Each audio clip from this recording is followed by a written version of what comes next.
Okay.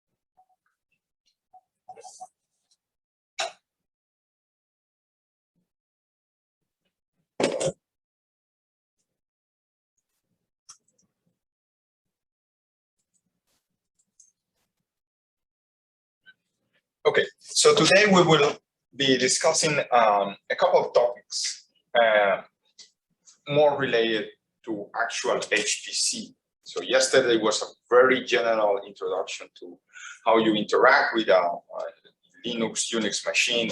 So it was not actually related explicitly to high-performance computing, but today it is. So the three topics for today will be environment modules, which is a technology that allows you to switch back and forth between different configurations on the same machine, so you can adapt the environment to your needs. It means the compilers that you would like to use for compiling your software, or the actual scientific packages that you will use for your simulations, your research. That's one thing. After that, we will discuss about resource management. So the Q system, it means the software package, utilities, all the technology related to submit jobs into a cluster, so put jobs to an execution on a system that has more than 150 nodes and probably 30, 40 people at a given time submitting jobs, many jobs, hundreds of jobs running on a machine like this. And finally, we will discuss in our last session today about Open on Demand. Open on Demand is a web service that we have in place to connect to Thorny from a web server, so you can execute interactively there using Jupyter notebooks or RStudio, and we will see how that works in practice. So environment modules.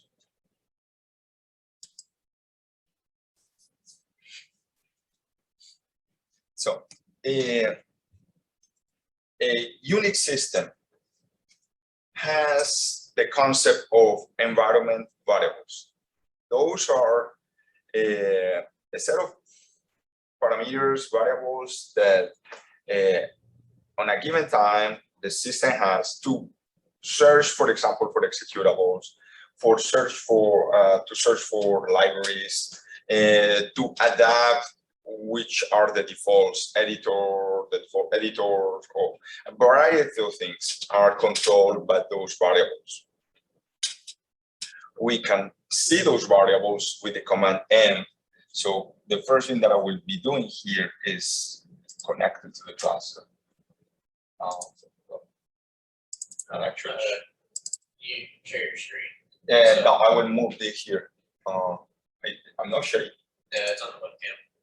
Great. Okay.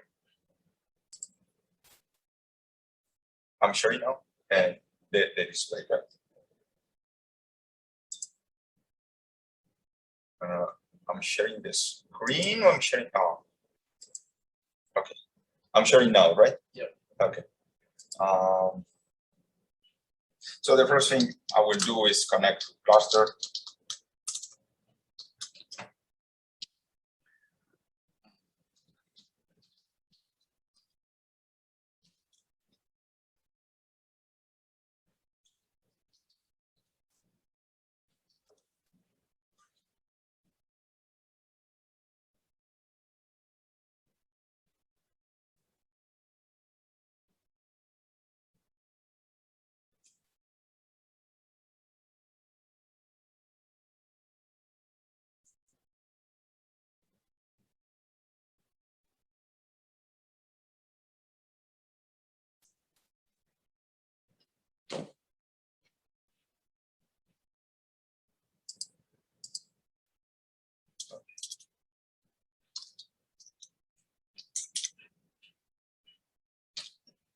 from here.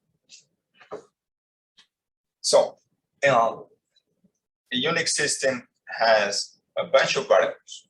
You can see, for example, my variables when I just log in are all those things, are all those that typically they start with an uppercase and some content for a variable. Those are environment variables. So let me search and sort this. So a few of them had a very specific usage for us. So for example, this variable path contains all the locations where binaries could be found. When you search for an executable, it will start searching for this one, after this one, after this one. Every single place in that path until it finds the binary executable. So this is an important variable for us in this case. Another one is around here. Let me see. The scratch is right here, the location where we have this large space compared to our home folder, which is just constrained to 10 gigabytes. And there are a few others for searching for libraries, manual pages around here. So all those variables control where the shell will search for things, will access certain configurations and things like that. Now, what we need is to be able to change those variables at will and adapt dynamically those variables for searching for a specific software.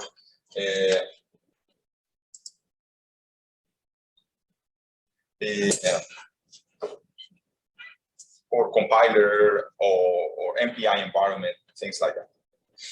So first, let's make the difference between a variable, shell variable, and environment variable. So the difference is subtle, but it's not so hard to see. So you can declare variables on the shell, something like this. And as yesterday, I can use something like this. To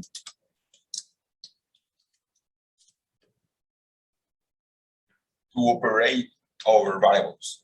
So those are shell variables. The problem with those variables is that they are only visible inside this shell, not scripts that you run from this shell. So the scripts will not be able to see those variables, except if you export those. If you export those variables like this, they become environment variables. They become something like global variables. Somehow is the concept in programming, where you can operate with those even inside a shell, inside a script. Sorry. So let's see.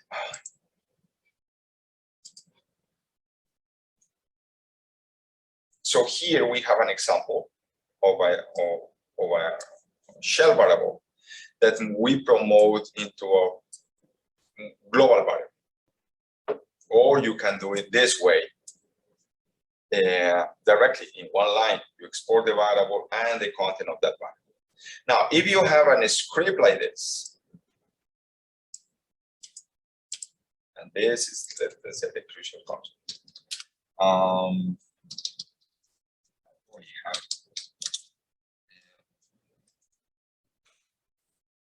Okay. By the way, you can unset, you can remove variables with the command unset. So I will be doing this from the beginning. So I have a variable A, a variable B, and as I show you here, I can operate with those variables, no problem. If I execute those inside a script, they are not visible. They are shell variables, but they are not environment variables. They are not global. They are not visible inside a script. When I export those, they became like global variables, and now the script will work. That's the difference. That is a very simple example to show that difference. So now, there are a few of those variables that are extremely important for us during executions, during simulations. The path variable, the path environment variable that controls, as I told you, all the locations to search for executables. This variable that search for libraries during runtime. So when you compile a code, it could be compiled with all the libraries, all the functions inserted in the binary, or they could be externalized. It could rely on variables on a separate file. When that is the case, when those are compiled dynamically, you need something like this to search for locations for those libraries. That's one of the ways. Or during compilation time, when you are compiling software, you need a variable like this to search for locations for the libraries if you want to use them during compilation. And there are a few others, like searching for the manuals of different commands. So I mean, when you are searching for something like something like this,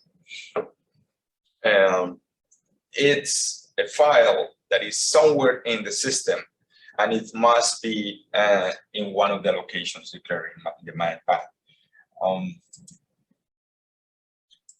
And of course, this one. So this one I use a lot. So this is a generic way of knowing which is the user. So you will see that I'll use it in a minute when I talk about the queue system. So those are variables.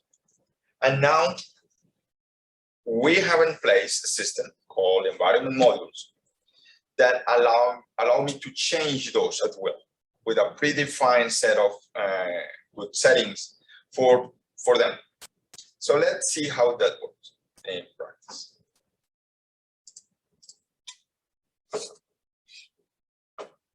Let's see all the modules here. So you use this command, module list, module level, so module, to search for all the modules in the system. So first command, module list, module level, all the available modules in here. So let's review a little bit what is inside here. So they are organized hierarchically in what I call tiers. And the idea is like this.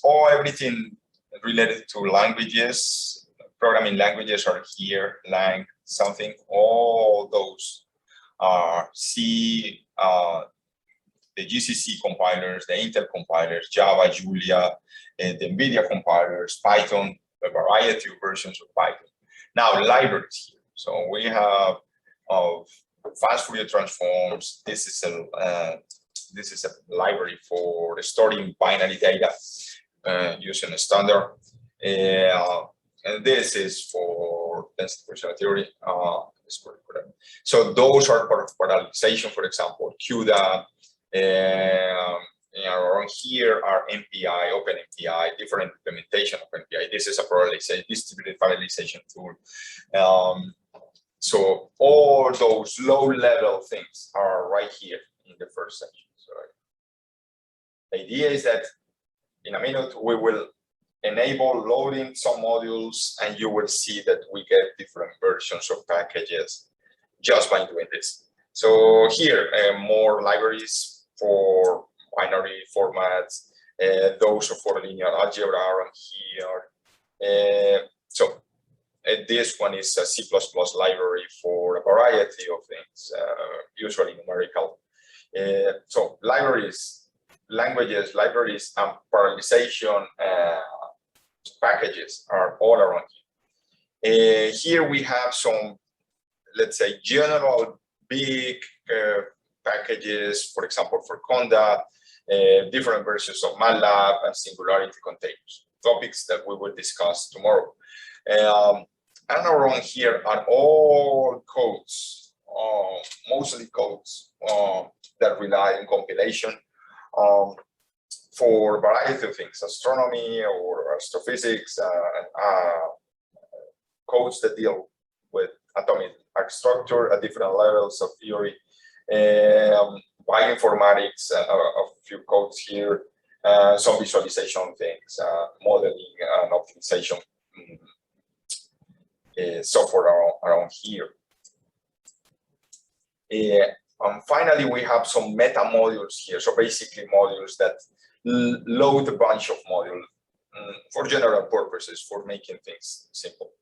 And here separated are a bunch of modules from the Intel distribution. So now Intel, when you compile it, when you install it, it will give you a bunch of modules. So we put those separated here in the last section. So all the modules that we have. So if you want to search, let's say, for something, and you know these are our own languages, so you can target better all the programming languages options for you. So C, Intel, NVIDIA, Python with various versions of Python, and R. So the main languages that we support are here. So now what happens if we change those? So by default, we have a compiler, for example, and we can check the version of that compiler.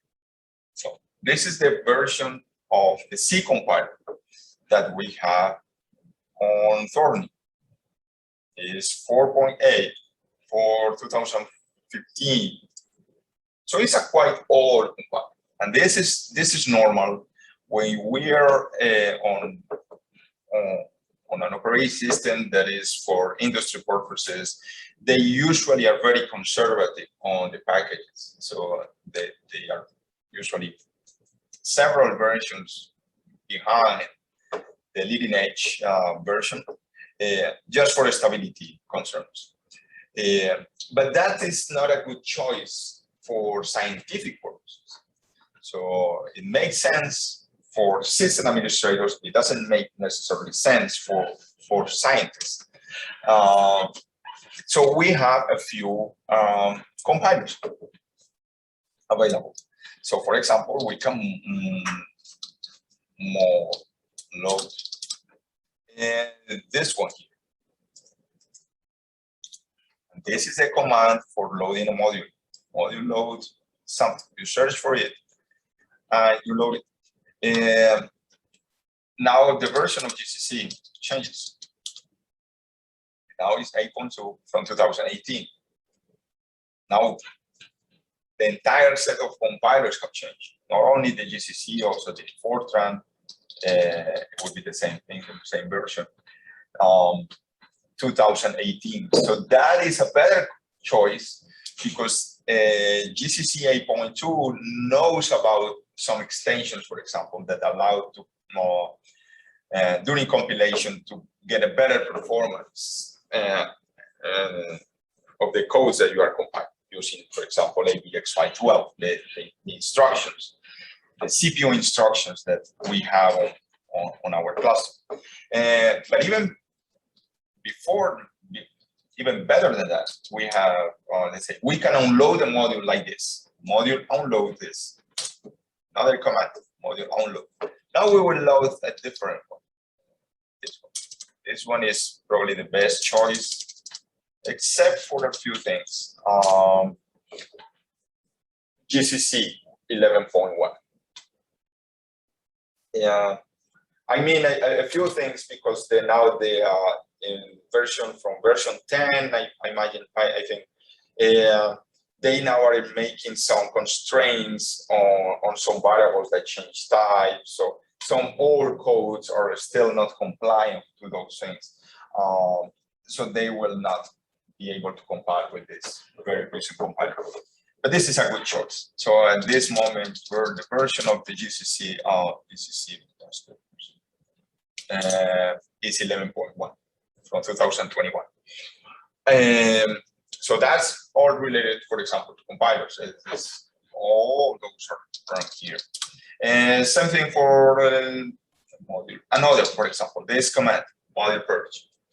You basically clean all the modules that we have. So you can see the modules that we have, nothing. Module lists, we list the modules that we currently have on the system. We will be loading something, for example, related to Python, more Python. And we have a bunch versions of Python. We basically try to keep at least the last two versions around. So something recent. 3.8, for example, and 3.9. So we have a bunch of 3.9 compiled with different compilers, GCC, and we have the 3.8 here also with a few compilers. So I would like usually, I prefer this one.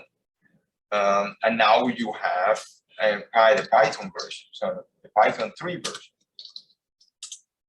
is 3.95. And from here, you can open something like IPython is 3.95, which is from May 2021. So it's a very recent version, but probably not the latest, but at least less than 1 year old, something like that. So now, module list. When I load this module, automatically I load this one. So let's see a little bit the internals of those modules. So I will show you there is nothing secret about that. So the modules are here. This is a location where you can search. And let's see how they look like. So you will see the internals of those things. Let's say the module that just a module is actually just a text file, nothing fancy, just a text file in a certain format. This is TCL, this is a specific programming language.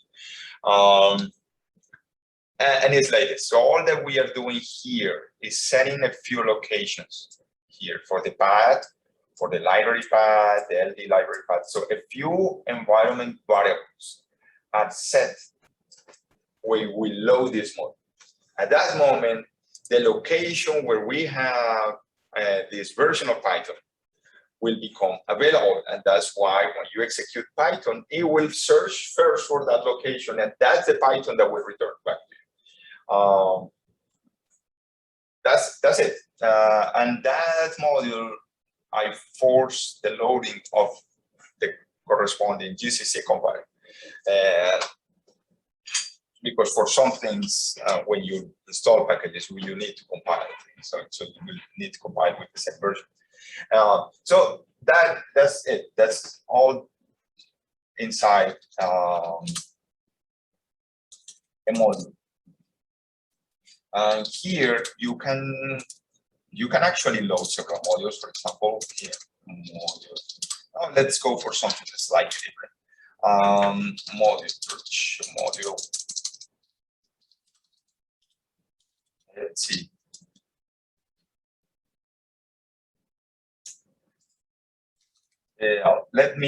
Allow me to load a few modules. Module load.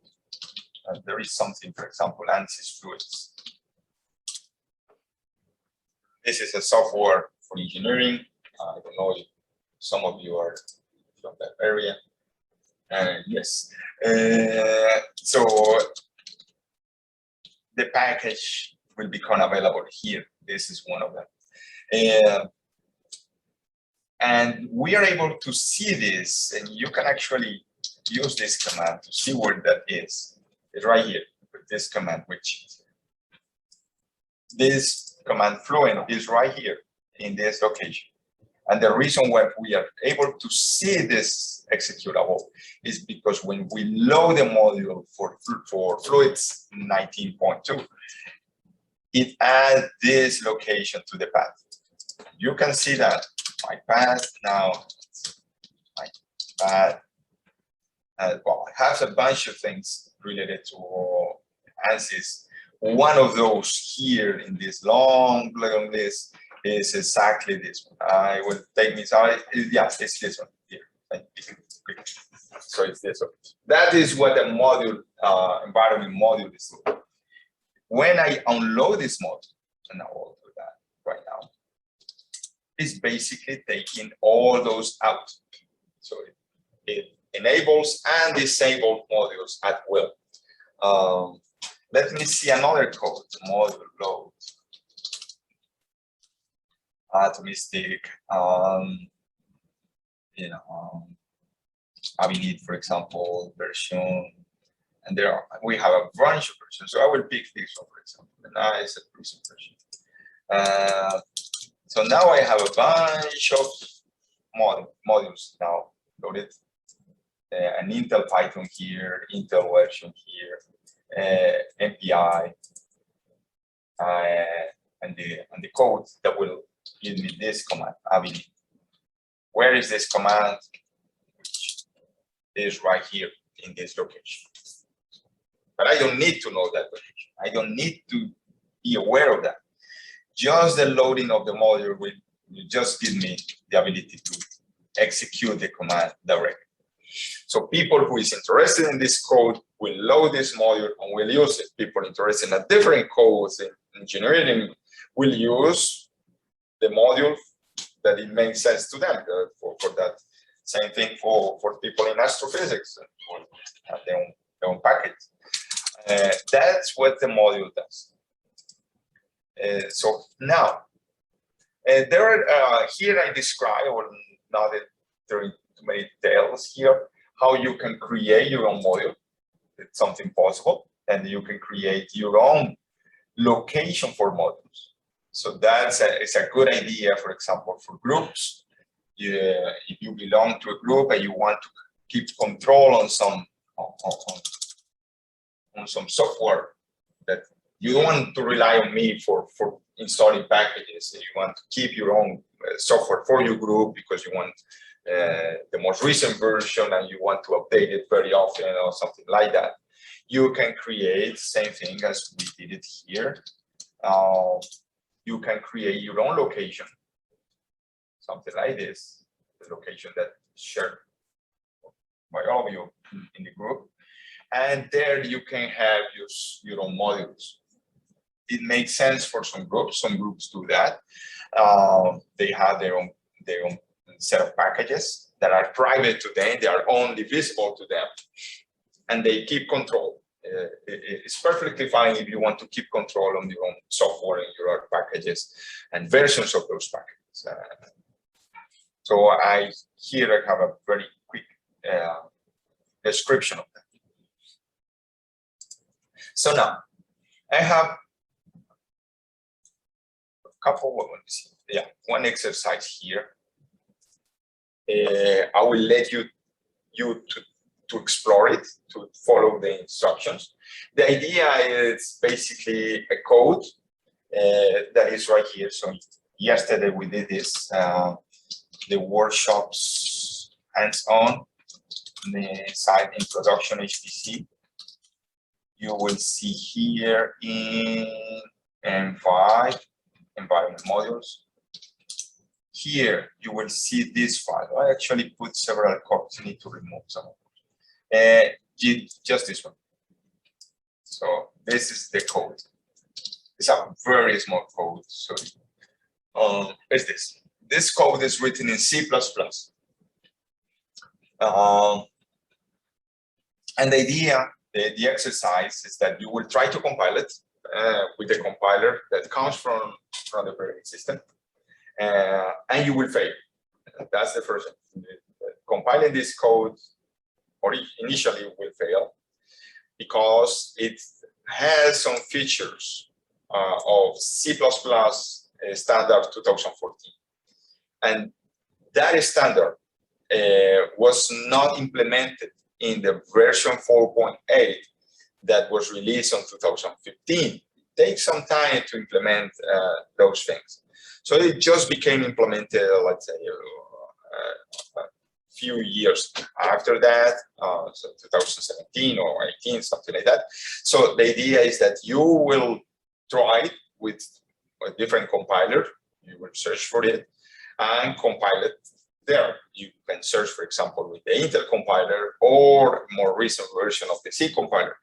And so do it, explore it, familiarize yourself with compiling this code with the one compiler, change it, unload the module, load a different one, change it. I will give you like 15 minutes, and at the end I will do it myself, and I will discuss what is all about it. So take your time, explore a little bit with this. Again, it's right here. So it's right here. For those of you who have not downloaded the code for this, the instructions are right here in our web page. First page here, you go to setup, right in the bottom here. Or even better, I can paste this on the chat. If you want to take it from there, you just execute this command on the terminal, and you will get all the files for the workshop. And after that, you can go here in this location, workshops, hands-on, introduction, and environment modules. So take your time, compile this code. And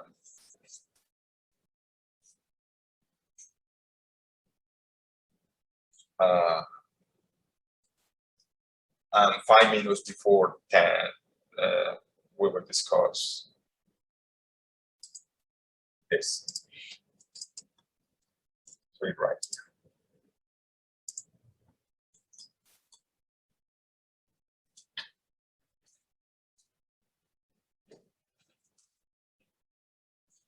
By the way, if you have questions, you can pose those questions here in the chat, or keep the chat here.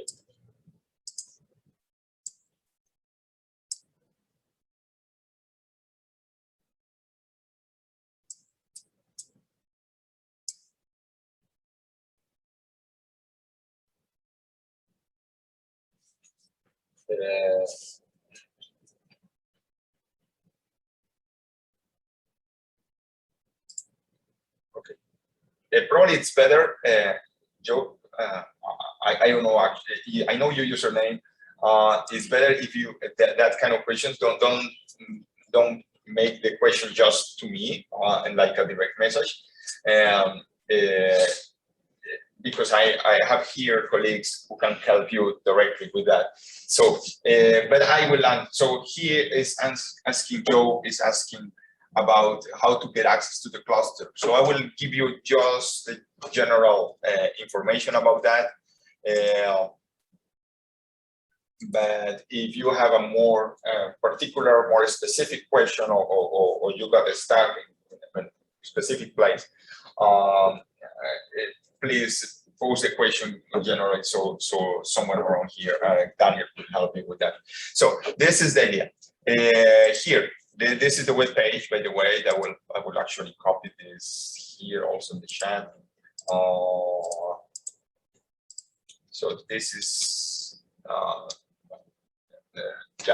that is our web page. So all the material for today, for these days, are right there. It's right there. And so you go here, setup, and here you will see the instructions for connecting to the cluster. So Your username, I don't really know, but if you just pose a question and Daniel will help you figure out that. I assume he doesn't have an account already. He has an account? Yeah, that's what I'm wondering. Does he have an account or not? Okay. And okay, after we solve that question about which is your actual username, the password is the same password that you use for the mail, so the general WPO password, if that is there. Okay. After you know that, if you're using Windows, the one option is to use PuTTY, and you can download it from here. You can click here and download that package. An alternative to that, for example, is this package. It's called MobaXtern, and that looks like this. That's exactly what I'm using for this session. You connect. Well, you probably will not connect to Spruce, our older cluster. Our newer cluster is this one, Thornyflat. You first connect to the machine using this command to connect it to this machine, and from that machine you connect to Thorny using this. That is basically the procedure. So there are also alternatives, and I describe those alternatives here. In case that you want to have your own Linux machine or running on your own Windows. So there is something called the Windows subsystem for Linux, and it's a product from Microsoft that allow you to install Linux as an application on top of Windows. So here are the instructions. I think the instructions are still relevant. They could be simplified if you're subscribed to the Insider channel and you become like a Windows developer, and it would be a slightly simpler route, but that's the point.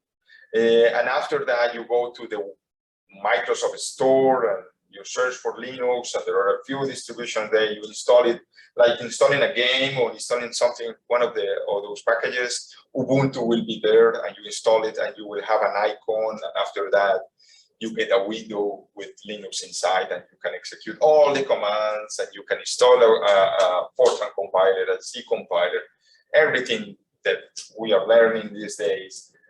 You can use it inside your Windows machine. So that's one option. If you are on a Mac, the terminal is there, so it's not much to it.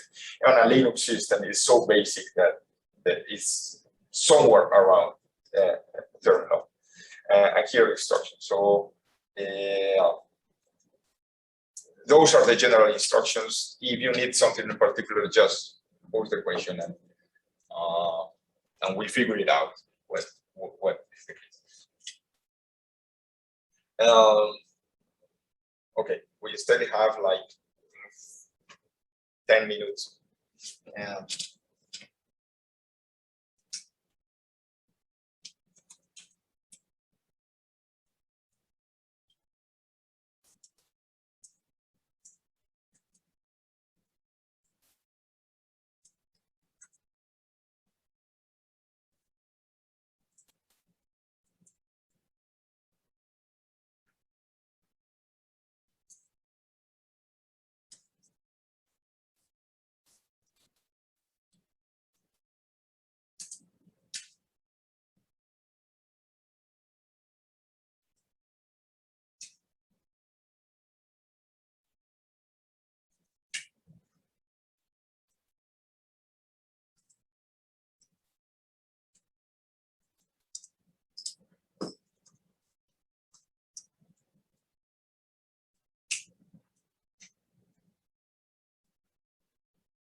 So I just delete those duplicates of the code there. So all that you have to do, if you want to keep updated with this, all that you have to do is git pull, and it will update the repository. We will discuss about Git all this, I think, tomorrow or Thursday, I think. But okay, this command will just update when I find some typo or something. I'm just updating those repositories right away. So now let me see. We still, let's say, a few minutes.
Okay, let me explore a little bit what we have here.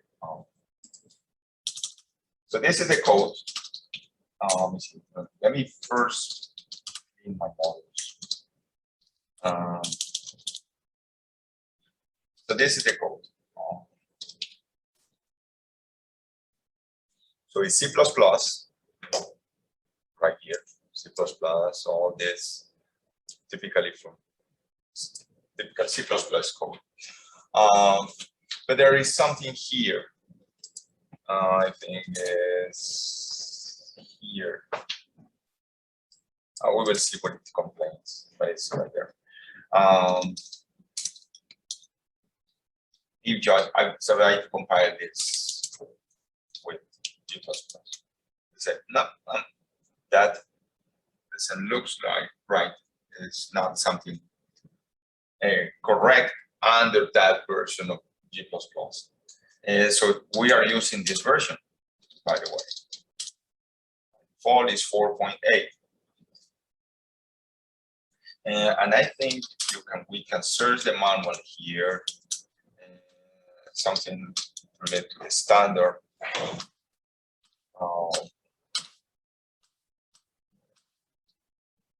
Okay, right here, the standard.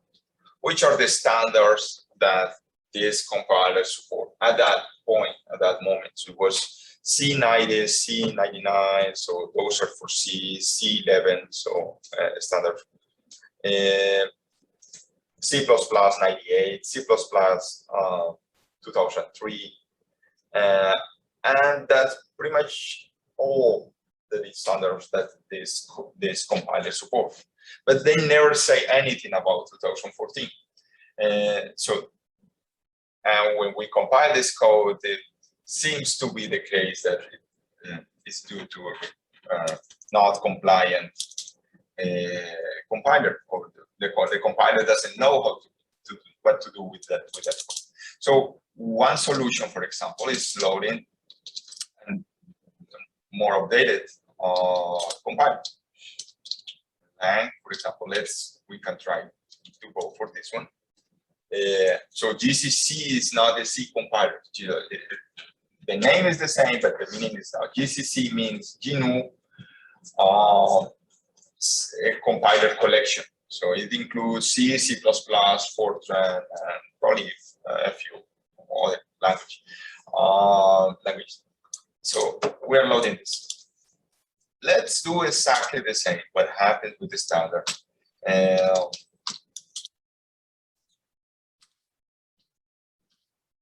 Okay. So now this one includes now support for C++ 2014. This is a newer compiler, plus version. This is from 2018, this compiler. So they have like 4 years for making the implementation of this. They usually never implement everything. They will start increasingly implementing features from a new standard or something like that. It takes some time, usually 5 years. Some things will take up to 10 years to implement. So it's not that unusual. So now we will compile this code. And now the code compiles, no problem. You can run it. And it produces some outputs, but the point here is that this code compiles. I have another example here on the same folder, and it's this one. It's another C++ code. This code is a little bit more complex. It relies on fast Fourier transforms. So here, I think what I did, I don't remember exactly what.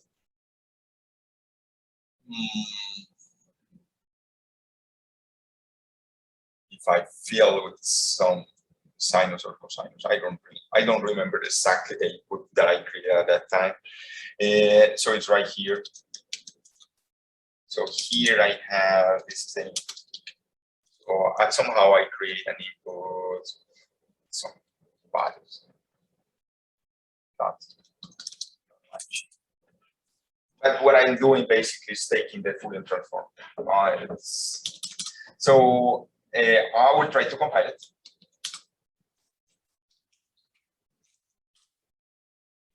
And now it complains because you need a library that is called FFTW, a fast Fourier transform of the West. I think is the name. So that library, we can search for it, module avail tips, and it's right here. Are all those here FFTW, so all this section here, FFTW 339. So we just need to match the version of compiler that we have right here, module avail. Module this, which compiler are we using? Now we are using 8.2. Okay, let's stick with it. And we just need to match this. Compile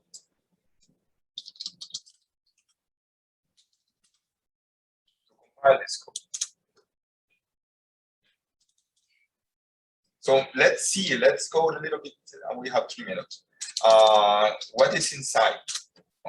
So this is another command, module show. It will show you all the information, all the environment variables that have been changed with that model. And what I need is, for example, to be aware of this. What is there? What is that? Those are all the actual libraries that we have. When we need to compile this code, we need to indicate that we will require the FFTW3.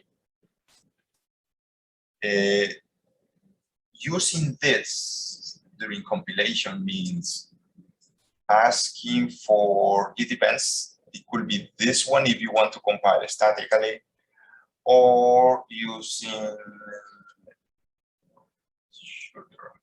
this one. By default, it would use this one. So using this, it means forget about the word lib. Whatever is after that is what you have to put here, FFTW3. When you do this, the code compiles. Okay. You execute and you get the output. That's pretty much irrelevant.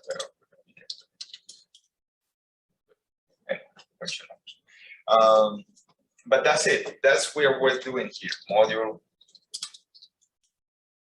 lib, module list. We are adapting our environment for getting the libraries, compilers, or software that we want to use for a simulation or for execution. That's it. It's relatively simple. So now let's move to something else.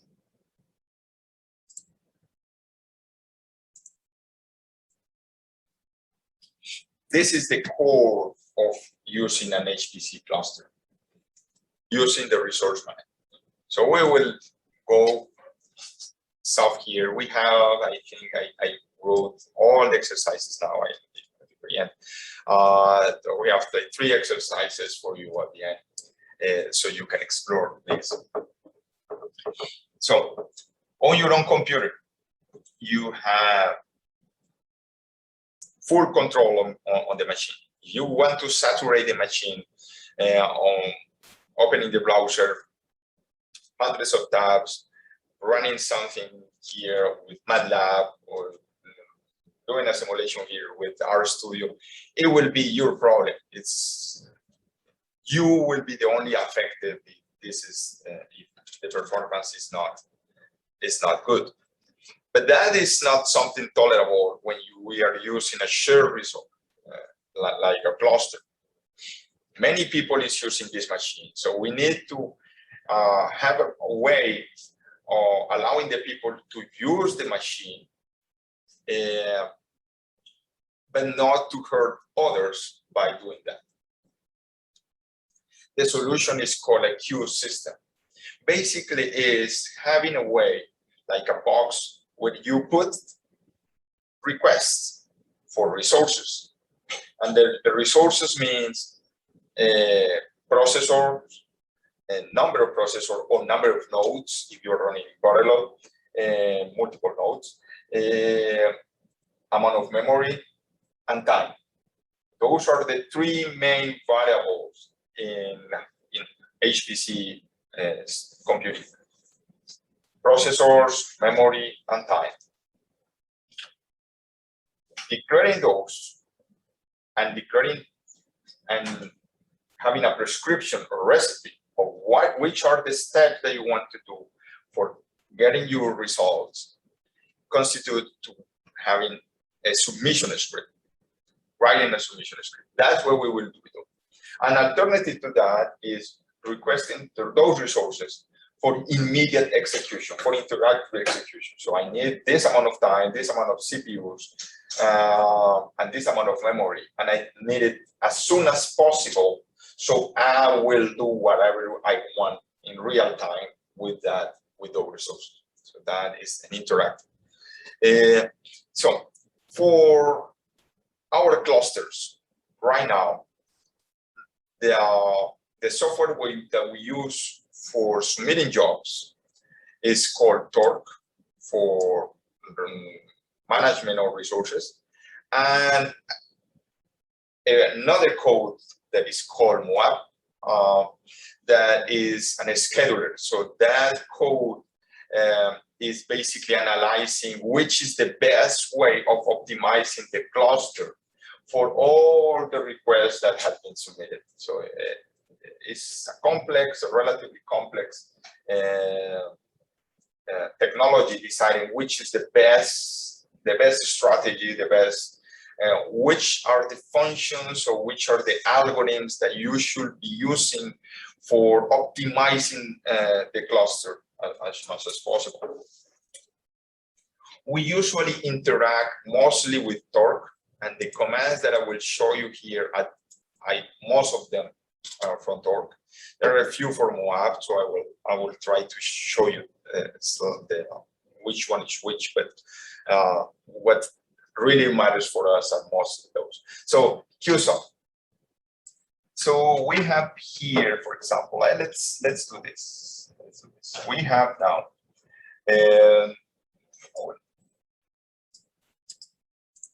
Imagine that I will stick here with this one for a moment.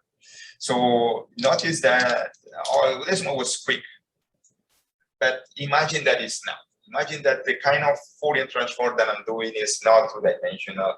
It's not just the stupid bunch of zeros that I put on the input. It's something more complex, and I need it with high precision. It's something that will take some time to get. Oh, I'm doing many of those Fourier transforms for different images, for different signals, or I don't. So the way I program this is first writing a submission script.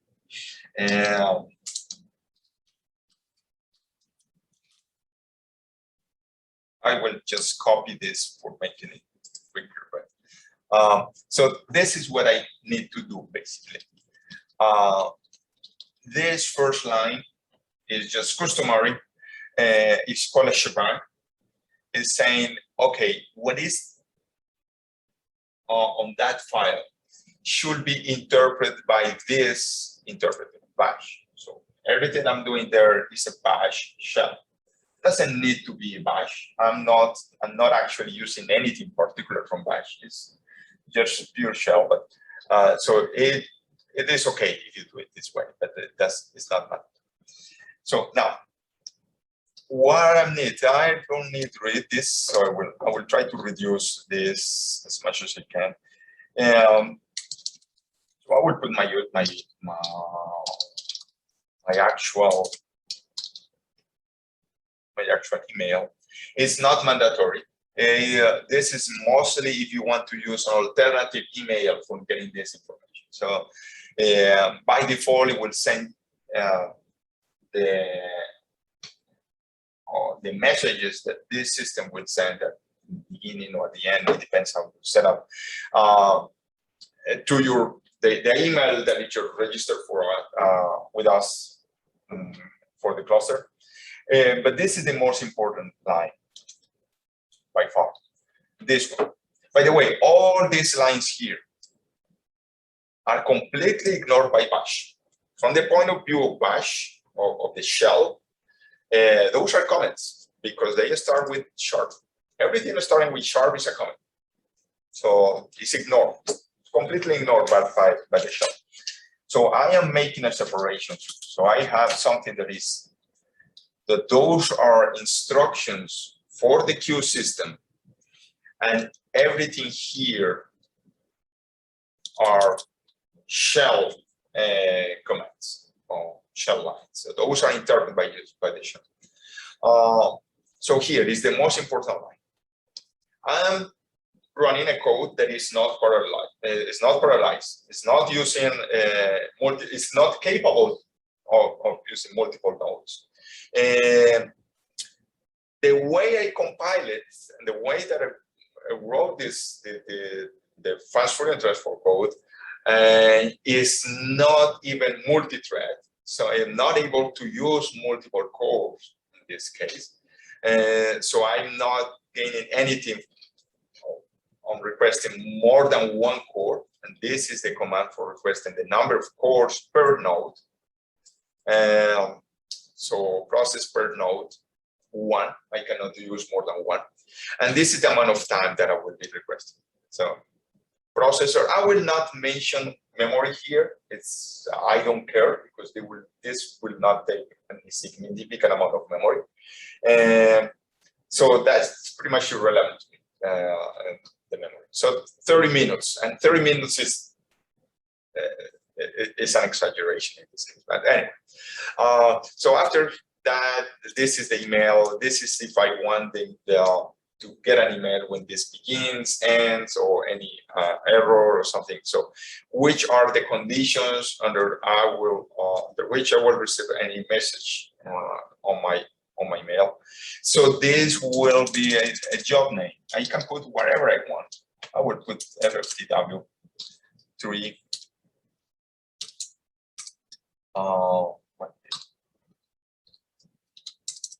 FW3. And this one is something that I use very often, and I suggest you use it if you can, if you really want. Is when you submit a job, the job, of course, you will submit somewhere in the future, and there is not a screen, there is not a monitor in front of you when this code executes. So it will write whatever it is planning to put on the screen, it will write on a file. And there are 2 files involved here. One is called the standard output, another is called the standard error.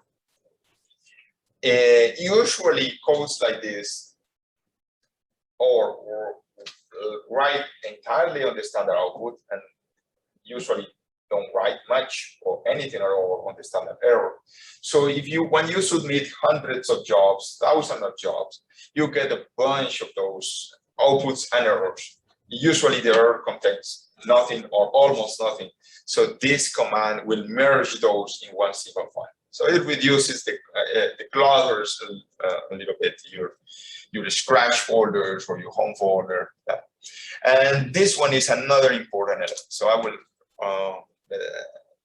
separate it here. So this one, so I will actually move those so they get more relevance here. By the order, by the way, the order doesn't matter. So I'm just making this to get it clear. So this one is the queue that we will be using. So now let's discuss about queues before. So I will still not submit the job. So let's discuss about queues. There is this command that shows all the queues on the system. Imagine queues like on a supermarket, the different queues for paying whatever you are purchasing there. So there are for example, a few that there are for small purchases, 10 items, 15 items maximum. So you know that if there are a lot of people there, they move fast because they have a maximum 15 items for purchasing. So this queue moves quickly. There are some others that eventually are imagine that they are normal queues, so people arrive with big cars, so a bunch of stuff. So those queues move slowly, but they are for that. And imagine that we have also some queues for elder people, for seniors. So probably they don't have as much work to do, but they will take some time, they are slow. So you will decide on which queue you want to submit your job, on which row you want to wait. So this command, QStat, that belongs to Torque, it will show you all the queues on the system. And let's see what we have here. We have a standby. this is a very generic queue where many people submit jobs. We have 1,487 jobs right now. We have 6 in queue, 29 running, and this on hold.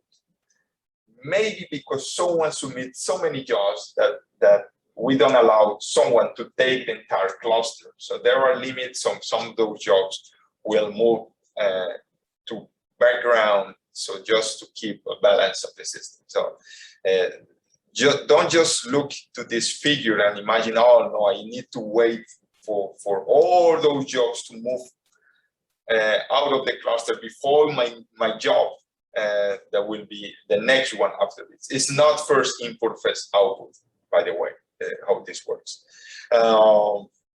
So this is a good queue if you know that your job will be ready in less than 4 hours. This is the maximum. This is the limit. The world time for jobs in the standby are 4 hours. So you submit a job, you know that job will finish in 4 hours, and you are confident of that. So this is a good choice in that matter. Yes? How to find out what's the limit? You said 4 hours. I know there's a limit in the week or today because just strictly. Oh yeah, because it's written there. Yes, there is a way. Because it happens a few times for me that I submitted some job and there was a feedback. The time you requested is too long. Yes, So, yes, I know the answer, but I know the answer that I know how to access that as an administrator. But I'm wondering how a user can know that. There is a way, but let's say, and as I used to get that information as an administrator, so someone with extra power to get access to all those things and actually change those things. Except if I will figure it out and tell you and give you the answer to that. There is a way to know all the queues without actually going to an administrator will do this. Print server, I think.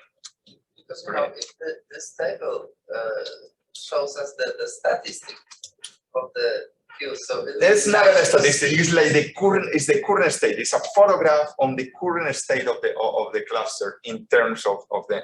It's not a history of all the jobs that have. So this information is just right now the number of jobs that are currently on this machine, the total number, those in queue and execution, and those on hold. So right now, all those are community queues. So by the way, when you are a student, researcher here at WVU, you can submit jobs and you don't have to pay us anything for that. So there is no charge for using the cluster. But you will have to use one of those queues, the community queues. Those 4, or this one for GPUs interactive, or this couple medium memory. So this is how this works. Community, this is the word community for all those that start with com, is because those are available for everybody to use. A small, this is the amount of memory. Our definition of a small memory is 96 gigabytes of RAM. This is a small memory for us. A medium memory is 190 gigabytes of RAM.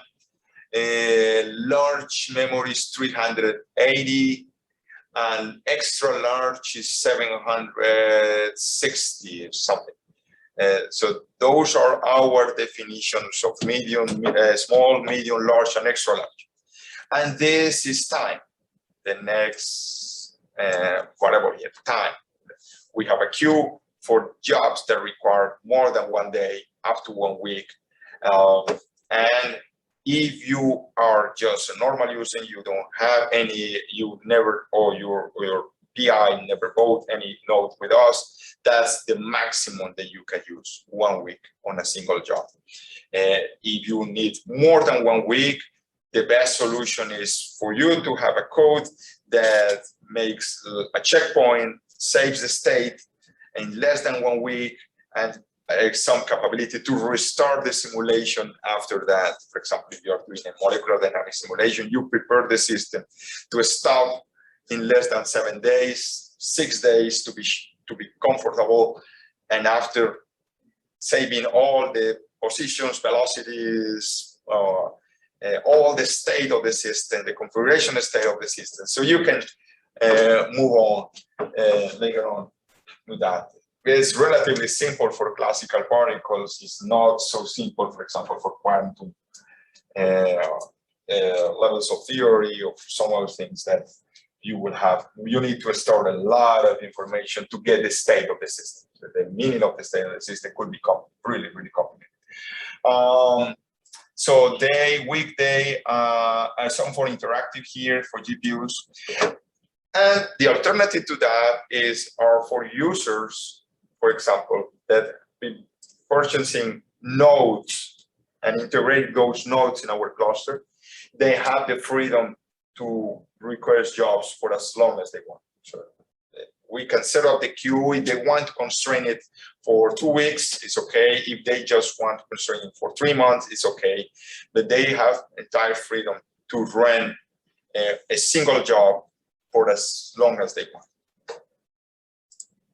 And most nodes, most of those nodes that belongs on those queues have 40 cores each, except GPU nodes. So all here in GPU, all GPUs, those machines have typically 3 GPUs. Most of them have 3 GPUs, RTX 6000 or E3000, which are really decent GPU machines.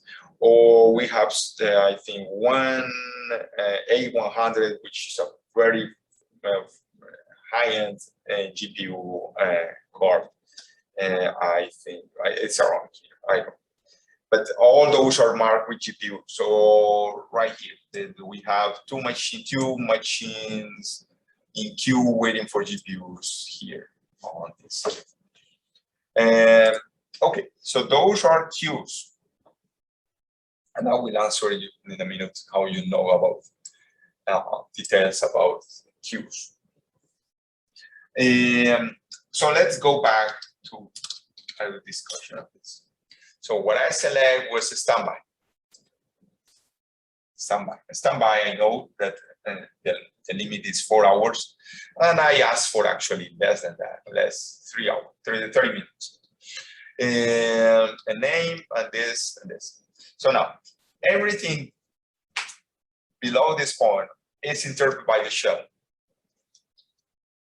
First command here, this is important, is when you submit, when the job is starting in execution, you land on your home folder. And a very common mistake people do is that they assume that you will land on the same place where you submit your job.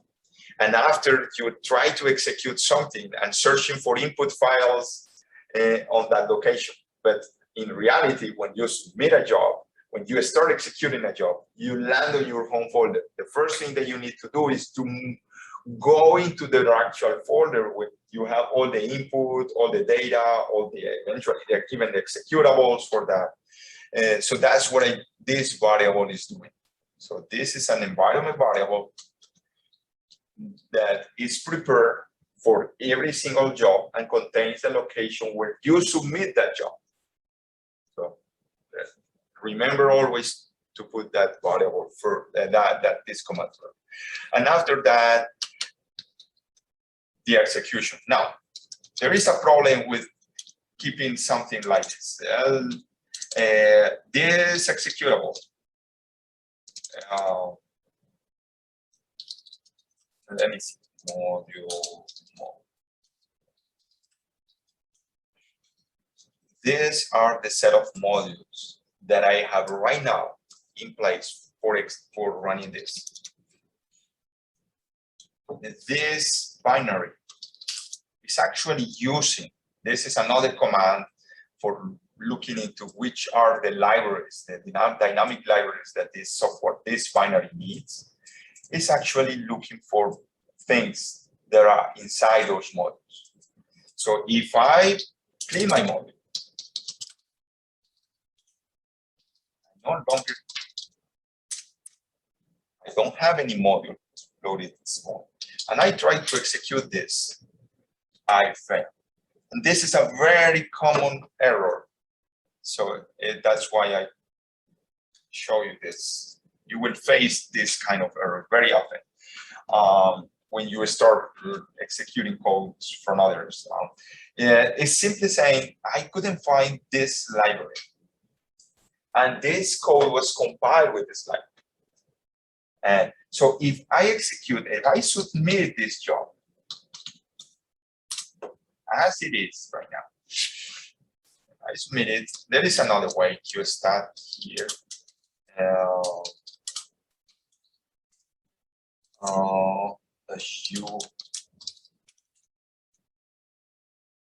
I can see the status of the jobs that I submitted, and they mention here that the job is complete. So this is the number of the job. This is the same number that I have here. And this job, this is my username, was submitted to a standby. This is the name of the job. I request one node, one core for 30 minutes, and the state is complete. I can see here the output of this job. The output and the error, I am merging those. And the output here has the same name as the job name, .o, because it's the output, and the number, the job ID, this number. That's how you get all the information about that one. So let's see what happens with the job. What was my mistake? Okay, I will get exactly the same error. So it couldn't run because the library was not there when I submit this job. So now what I need to do is to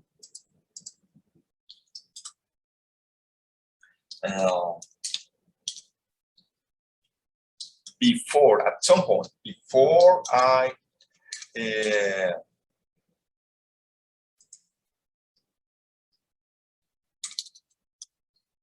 execute the binary, load the corresponding modules.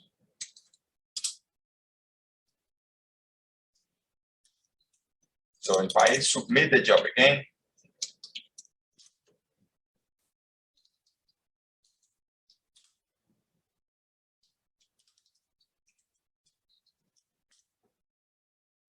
I see it's complete, it's done. And the file is here, is this other file. And this code in particular is not producing any output, because what it's doing is reading this input, returning this output from here, this output. So this code is not producing any output. Some other codes will produce a lot of things, so we will see that. So that's it. That's how you check a job with QStat. If you don't put anything, you will see all the jobs running, the jobs that complete a few minutes ago, so they have a limit, a short limit, and all the jobs that are in queue. So you see here, the letter is the state of this job. This job in particular is in queue.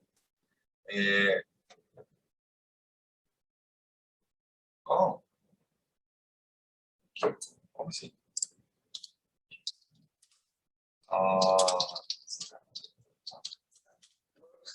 Yeah, nice. Thank you.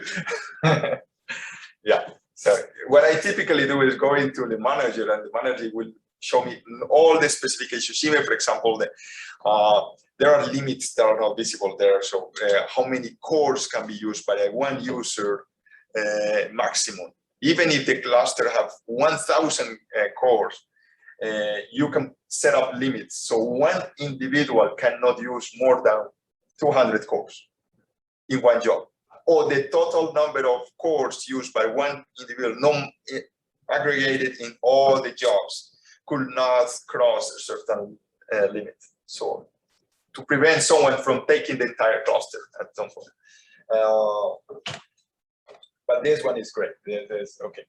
So this one is the answer. Thank you, Charles, for it. Okay, so now, what else we can discuss from this? So this is what we did. And this one, in this case, for example, is a particular case where we are running on one node with 16 cores. So we are requesting 16 cores because this code is using MPI, and so it can be run in parallel, and it's using 16 cores in that execution. So that is okay. So now, job arrays. This is another, and I think we have an exercise for this. So what is the idea of this? Let me do something.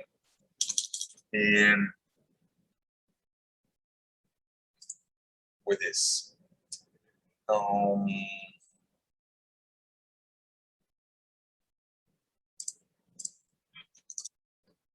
me see.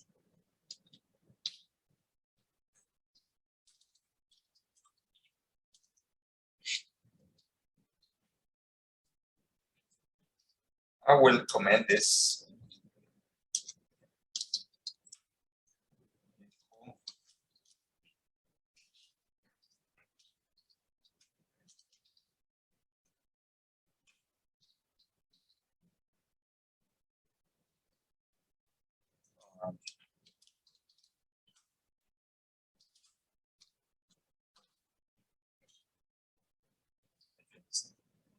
Like that.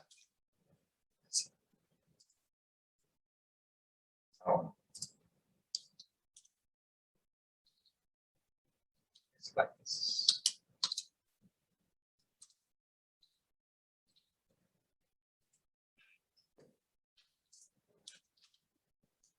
Commenting here, I'm not doing anything with any real execution here. The idea is that by using this extra argument here, extra line, you can, from one submission script, create multiple jobs that run pretty much the same recipe, but they receive a different variable, and you can use this variable for executing different things. For example, you want to execute a simulation under a range of conditions. Imagine that you want to simulate molecules, the behavior of some substance under different temperatures, and you want to explore a range of 10 different temperatures. So you can use this variable for selecting a different temperature based on this number. One will mean some temperature, two will mean another temperature. Or you want to simulate the collision of two neutron stars under different distances, different conditions. So all those are basically the same simulation with one parameter will change or something like that. So you can use this. That will do it the simplest way possible. Is just showing this variable to you. So for 10 simulations. So QSub run job. So you will see that I got this number, and I go those square brackets. QStat, in this case, T, U, user. So in one submission, I actually create 10 jobs. All of them finish. They are here. So they are identified, same name. I keep the name here.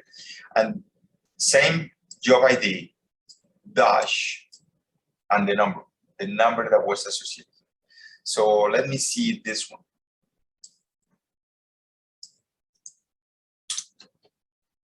This one is loading module. The variable is set to 4. Another usage, and I think is the one of the exercises, something like that. Imagine that you are doing some genetic analysis and you have to align or do something for 20 different files that contains all those genomes that you want to analyze. So you can use this number to pick every individual file for execution. The 4 will mean take the file number 4 or take the file number 5. They will do all the same. In one submission script, you can do that. Instead of writing 100 different submission script and you editing every single one for that. So it's a very handy thing, tool for massive, which another, give me another idea. It's okay if you submit 100 jobs to the cluster. And you see someone submit actually probably more than 1,000. That's probably okay, 1,000. More than that is probably not so nice. It will put some stress on the system. But let's say up to 1,000, the system will handle. We will put a lot of those jobs in hold. It means that they will not be there on hold, like under the rug forever. It's just that they will not accrue priority when they become old. That's the meaning of being on hold. So they will be there until the system moves some of those jobs, and some of those jobs will go back into queue and eventually will be executed. So that's the idea of having the jobs for 1,000 jobs. And usually you do that when you submit job arrays. You explore one parameter in a variety of conditions. It's just one number, and you can tweak that number to be many things. So you can actually explore multiple conditions with just one number. You just set up those conditions on a file, and you just pick the right condition with this single number. Okay, let's see what else. So, okay, a few environment variables, the QStat. Okay, I show you a little bit about this. Okay, how to kill a job. Let me see if I can force something. Okay, I can force this to be in queue. Okay. Imagine that I submit this job into a different queue. Home and small.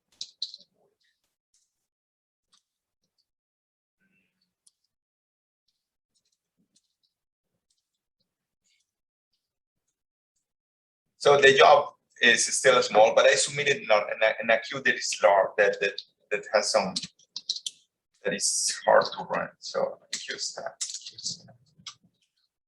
Let me see how big it is. Week. Okay, yes, this one is a good candidate. So this is a queue for running for a week. We have 59 jobs there, 19 are in queue, 40 are run. So most likely my job will be on queue, so will be stuck there when I submit it.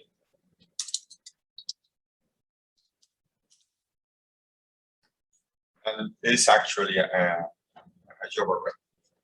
So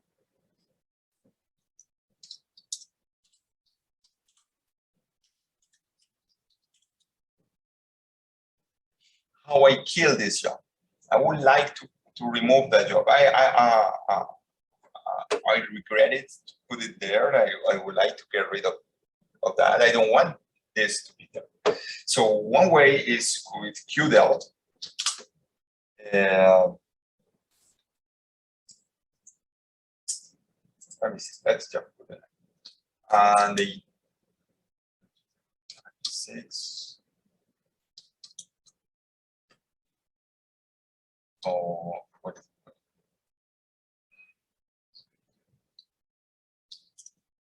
Okay. And now the job is what is this? One specific job. Let's keep one specific. What's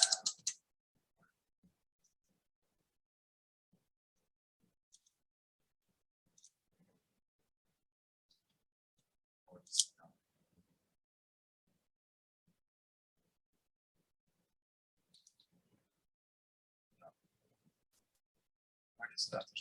Anyway, that is a deprecated job CTL.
Why I'm not able to keep this.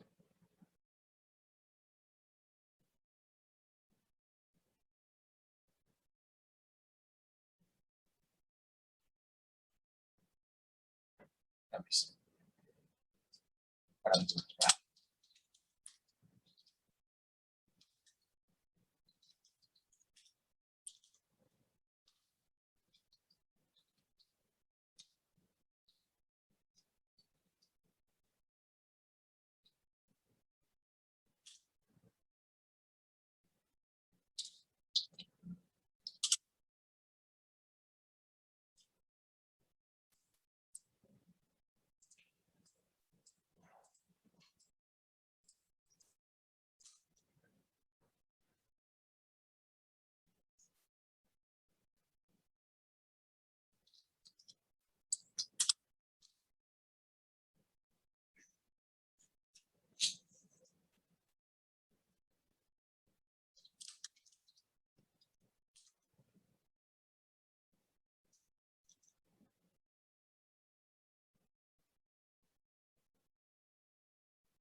Why is not killing?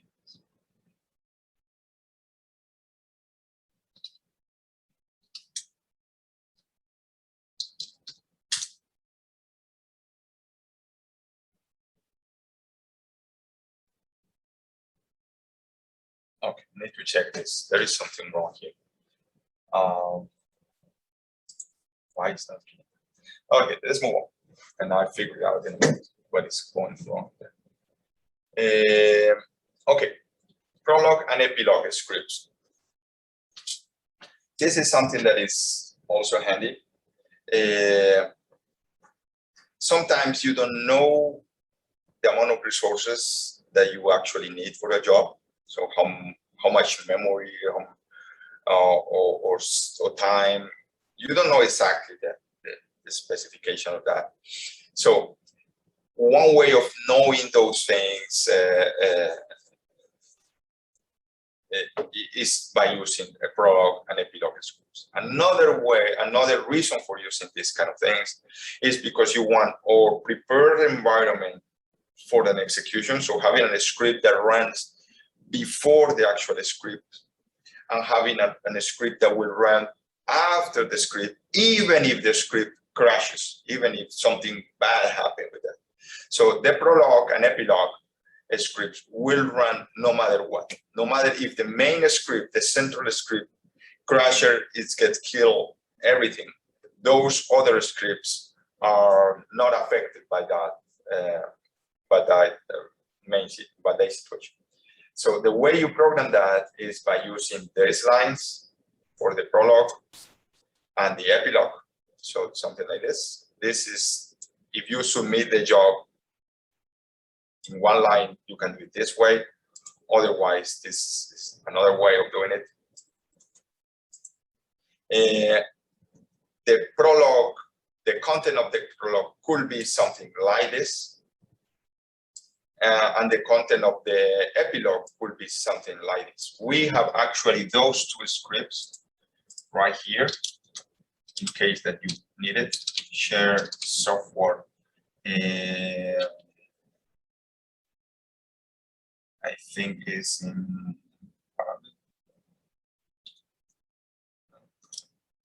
no, in modules.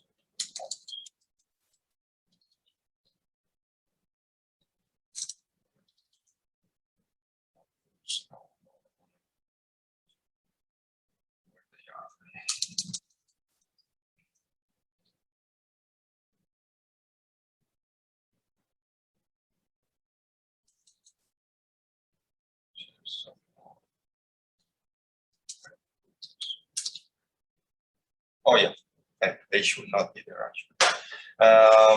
Here they have, I have copied. They should be there, and they should be in a more accessible location actually. The prologue and epilogue script. So the idea is that you can copy those, adapt to your needs, and you will get something. So let's do it. Workshops and so on.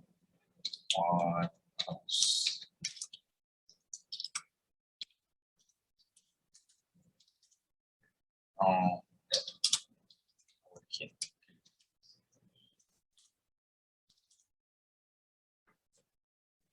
So let's see.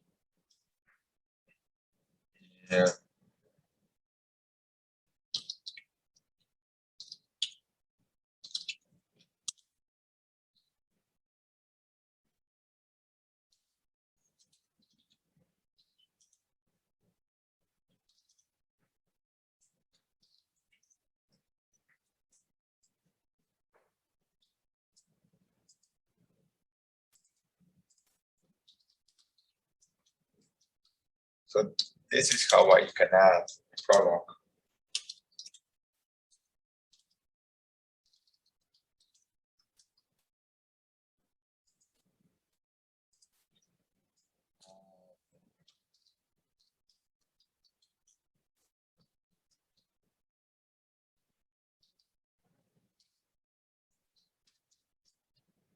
An epilogue.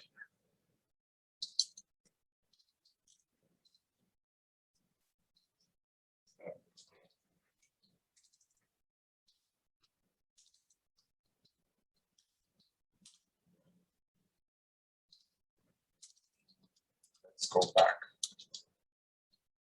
to standby.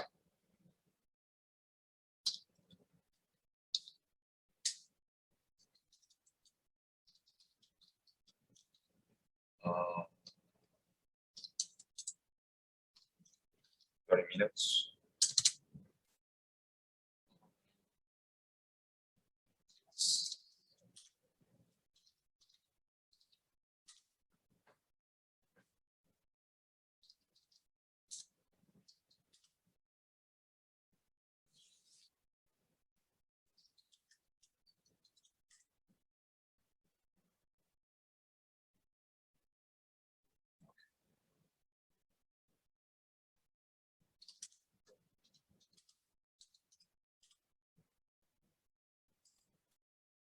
And this is there. So the code is not doing much, so we'll not see. Here is what is written in the prologue, so the script that happens before. I will show you, for example, the number of nodes, so you can check the nodes that you request and the process. This is okay. the important thing is right here, the amount of resources that you request and the amount of resources that you actually use.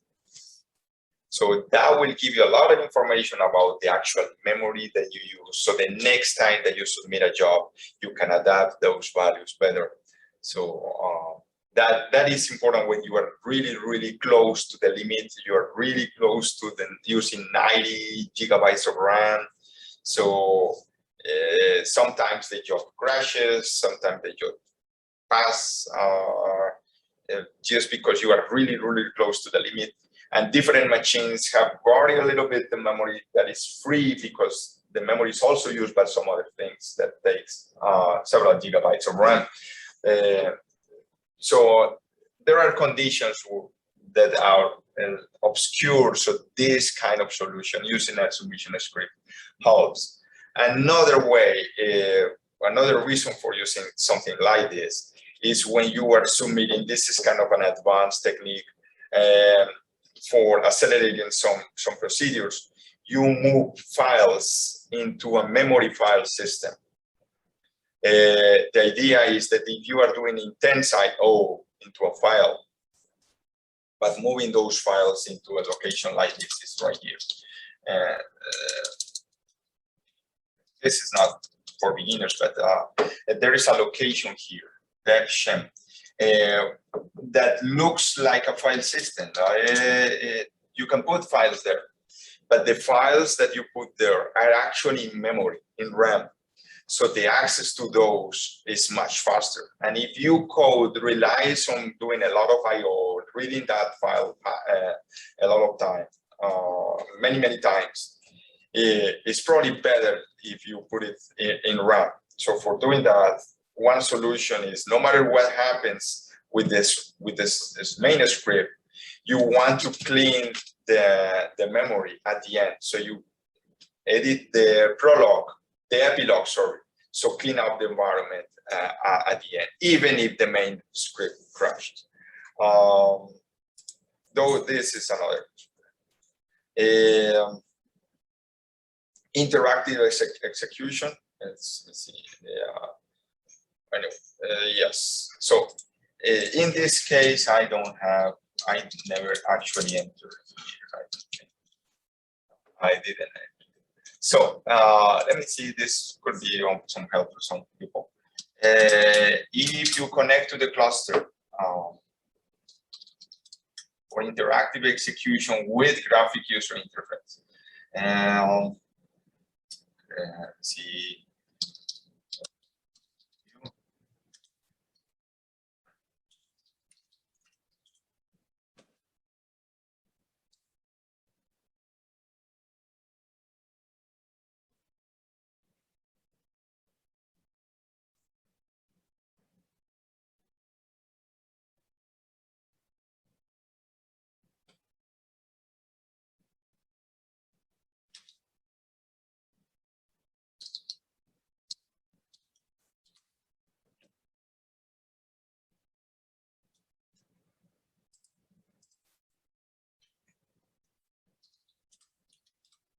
You can go all the way exporting X11, so doing the X11 forwarding. That's why I'm connecting all again with Dutch X into.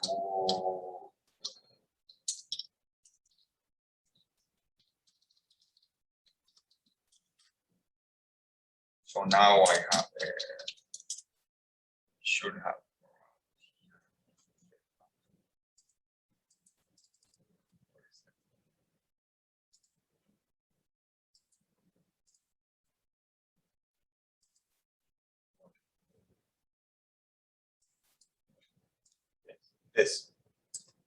This is my check that I have X11.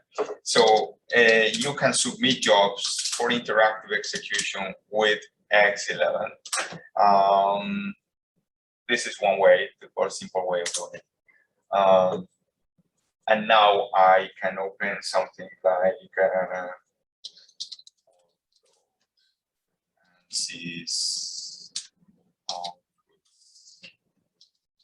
no, will take a while, but yeah, it will. it will open a graphic user interface application from an interactive session. That is it. So that is the description of what you have to do to get something like that. See right here. A few torque commands like a list, and now we have some exercise for 10 minutes. So here on 6, so let's see, that's right here.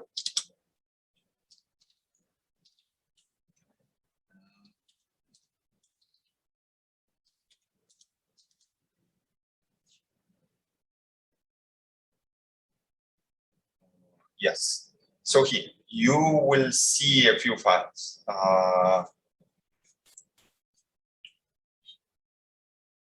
Maybe this module has been updated. I will check right now.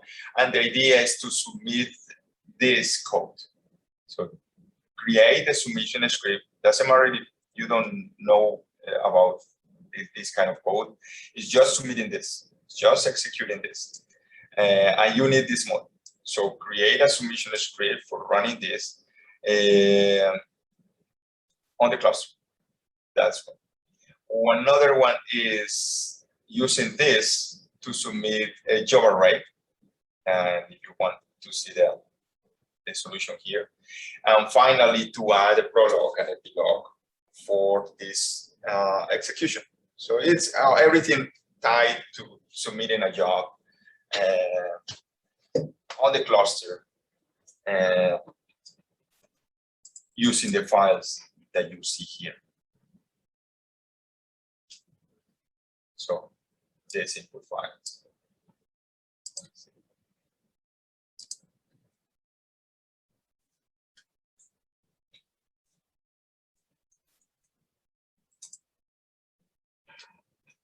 And we continue in 5 minutes, 6 minutes.